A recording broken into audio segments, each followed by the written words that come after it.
சாமி தோப்புக்கு போனாலே தருமத்துக்கு பஞ்சமே இருக்காதுங்க.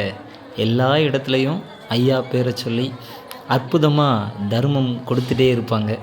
வாங்கக்கூடிய மக்களும் அழகாக பக்தியோட வரிசையில் பவ்யமாக நின்று வாங்கி கொடுக்குறவங்கள வாழ்த்திட்டு போகிறதுல என்றைக்கும் நம்ம சாமி தோப்புக்கு போனால் பார்த்துக்கிட்டே இருக்கலாங்க.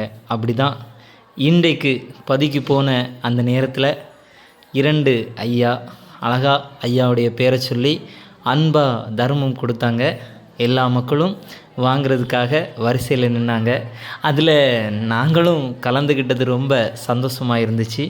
நிச்சயமாக இந்த பதிவை நீங்கள் பார்க்குறீங்கன்னா தர்மம் கொடுக்கக்கூடிய 2 ஐயாமார்களுக்கும் ஒரு மனமார்ந்த வாழ்த்தை சொல்லி தர்மீக வாழ்வு அவங்களுக்கு கிடைக்கணும்னு ஐயா கிட்ட வேண்டிக்கோங்க.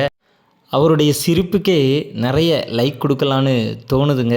உங்களுக்கு கண்டிப்பாக இந்த வீடியோ பிடிச்சிருக்கும். லைக் பண்ணிடுங்க.